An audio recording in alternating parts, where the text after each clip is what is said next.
મિત્રો, અંબાલાલ પટેલની આગાહી મુજબ રાજ્યમાં હજુ 2 દિવસ પડશે ભારે વરસાદ અને 27 જુલાઈ બાદ ફરી વરસાદનો નવો રાઉન્ડ શરૂ. તો મિત્રો, રાજ્યમાં સતત વરસી રહેલા વરસાદ વચ્ચે હવામાન નિષ્ણાત અંબાલાલ પટેલે આગામી દિવસોને લઈને મહત્વની આગાહી કરી છે. તેમના જણાવ્યા અનુસાર ગુજરાતમાં હજુ આગામી 2 દિવસ સુધી ભારે વરસાદની સ્થિતિ યથાવત રહેશે. ઉત્તર, મધ્ય, દક્ષિણ ગુજરાત તેમજ સૌરાષ્ટ્રના અનેક વિસ્તારોમાં ભારેથી અતિભારે વરસાદ પડવાની શક્યતા વ્યક્ત કરવામાં આવી છે. અંબાલાલ પટેલના જણાવ્યા મુજબ અમદાવાદ અને ગાંધીનગરમાં આગામી 24 કલાક સુધી વરસાદનું જોર યથાવત રહેશે. ખાસ કરીને એસજી હાઈવેથી એસપી રિંગ રોડ વિસ્તાર સુધી ભારે વરસાદની સંભાવના છે. ઉપરાંત નરોડા, નિકોલ અને શહેરના અન્ય વિસ્તારોમાં પણ થોડા સમય બાદ ભારે વરસાદી ઝાપટા પડી શકે છે. અમદાવાદમાં કેટલાક વિસ્તારોમાં ભારે તો કેટલાક વિસ્તારોમાં અતિભારે વરસાદ નોંધાઈ શકે છે, જ્યારે ગાંધીનગરના વિવિધ વિસ્તારોમાં પણ ભારે વરસાદની શક્યતા છે. તેમણે જણાવ્યું કે મહેસાણા, પાટણ અને સાબરકાંઠા જિલ્લામાં ભારેથી અતિભારે વરસાદ વરસી શકે છે. વડોદરા, પંચમહાલ અને દાહોદ જિલ્લામાં પણ આગામી કલાકોમાં વરસાદનું જોર વધવાની સંભાવના છે. બીજી તરફ સુરત, નવસારી, ભરૂચ, તાપી અને નર્મદા જિલ્લામાં વરસાદનું જોર યથાવત રહેવાની આગાહી કરવામાં આવી છે. સૌરાષ્ટ્રને લઈને પણ અંબાલાલ પટેલે ચેતવણી આપી છે. તેમના જણાવ્યા અનુસાર દક્ષિણ સૌરાષ્ટ્રના કેટલાક વિસ્તારો તેમજ સુરેન્દ્રનગર, રાજકોટ અને હળવદમાં ભારેથી અતિભારે વરસાદી ઝાપટા પડી શકે છે. નીચાણવાળા વિસ્તારોમાં પાણી ભરાવા અને નદી નાળાઓમાં જળસ્તર વધવાની શક્યતા હોવાથી સાવચેતી રાખવાની જરૂર હોવાનું તેમણે જણાવ્યું છે. અંબાલાલ પટેલના જણાવ્યા પ્રમાણે બંગાળની ખાડીમાં એક પછી એક વરસાદી સિસ્ટમ સક્રિય થઈ રહી છે, જેના કારણે ગુજરાતમાં વરસાદનું જોર યથાવત રહેવાની શક્યતા છે. તેમણે આગાહી કરી છે કે 27 જુલાઈ બાદ રાજ્યમાં વરસાદનો વધુ એક નવો રાઉન્ડ શરૂ થઈ શકે છે. આ દરમિયાન અનેક વિસ્તારોમાં વીજળીના કડાકા ભડાકા સાથે વરસાદ વરસી શકે છે. તેમણે વધુમાં જણાવ્યું કે ચોમાસું હજુ સક્રિય રહેશે અને ઓગસ્ટ મહિનામાં પણ રાજ્યના અનેક વિસ્તારોમાં અણધાર્યા ભારે વરસાદના રાઉન્ડ જોવા મળી શકે છે.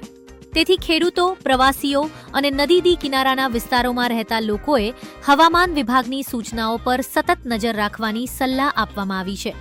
અંબાલાલ પટેલના જણાવ્યા મુજબ ઉત્તર ગુજરાતના મહેસાણા, પાલનપુર, સાબરકાંઠા અને અરવલ્લી જિલ્લામાં આગામી 2 દિવસ દરમિયાન ભારે વરસાદ પડી શકે છે. આ ઉપરાંત અમદાવાદ અને ગાંધીનગરમાં પણ વરસાદનું જોર વધવાની શક્યતા વ્યક્ત કરવામાં આવી છે. ખાસ કરીને અમદાવાદના પૂર્વ વિસ્તારોમાં ભારે વરસાદની સંભાવના દર્શાવવામાં આવી છે, જ્યારે પશ્ચિમ વિસ્તાર અને શહેરના અન્ય ભાગોમાં પણ સારો વરસાદ થઈ શકે છે. સૌરાષ્ટ્રમાં ઉત્તર સૌરાષ્ટ્રના વિસ્તારો ઉપરાંત રાજકોટ અને સુરેન્દ્રનગર જિલ્લામાં પણ ભારે વરસાદની શક્યતા છે.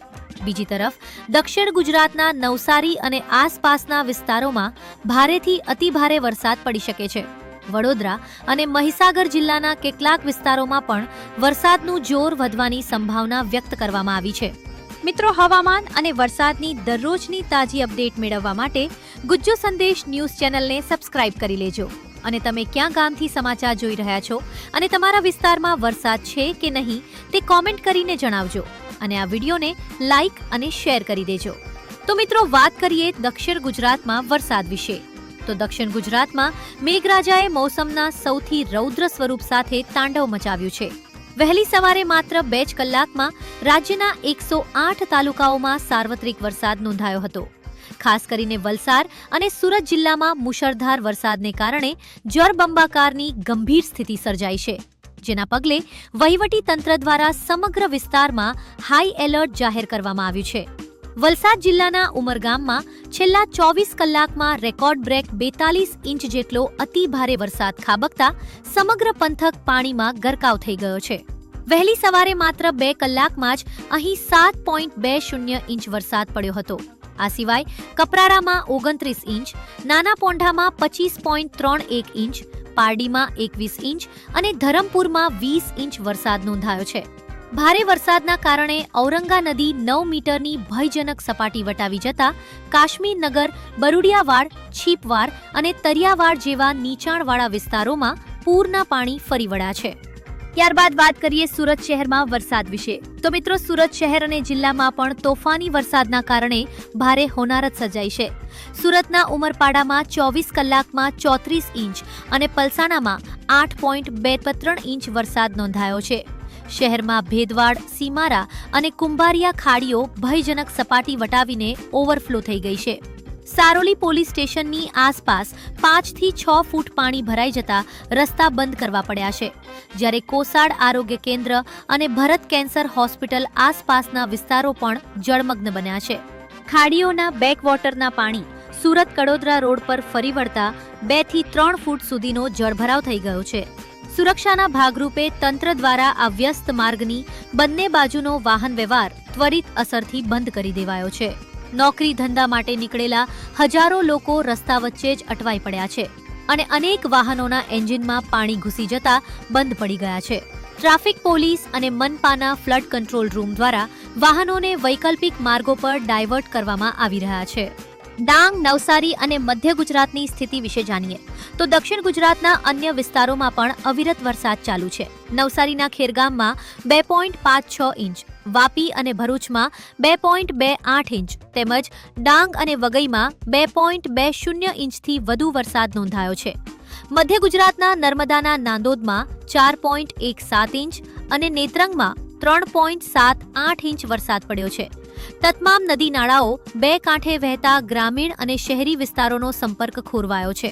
સ્થિતિની ગંભીરતાને ધ્યાનમાં રાખીને રાજ્ય સરકારે તાત્કાલિક ધોરણે નાયબ મુખ્યમંત્રી હર્ષ સંઘવી અને આદિજાતિ વિકાસ મંત્રી નરેશ પટેલને અસરગ્રસ્ત વિસ્તારોની સમીક્ષા માટે રવાના કર્યા છે. વલસાડના નીચાણવાળા વિસ્તારોમાંથી 200 થી વધુ લોકોનું સલામત સ્થળે સ્થળાંતર કરાયું છે. સંજાણ અને ઉમરગામના પૂરગ્રસ્ત ગામોમાં બોટ દ્વારા રેસ્ક્યુ ઓપરેશન ચલાવવામાં આવી રહ્યું છે અને લોકોને આશ્રય સ્થાનોમાં ખસેડીને રાહત સામગ્રી પૂરી પાડવામાં આવી રહી છે. ત્યારબાદ જાણીએ દેશભરમાં મેઘરાજાની તોફાની ઇનિંગ્સ, 27 રાજ્યો એલર્ટ. તો શ્રોતા મિત્રો, દેશભરમાં ચોમાસું ફરી પૂરજોશમાં સક્રિય થતા હવામાન વિભાગે 23 થી 28 જુલાઈ દરમિયાન 27 રાજ્યો માટે ભારે વરસાદનું એલર્ટ જાહેર કર્યું છે. ઉત્તર પ્રદેશ, બિહાર, રાજસ્થાન અને મધ્યપ્રદેશમાં મુશળધાર વરસાદની આગાહી છે. હિમાચલ પ્રદેશમાં ભૂસ્ખલન અને પૂરના ભય વચ્ચે ઓરેન્જ એલર્ટ અપાયું છે.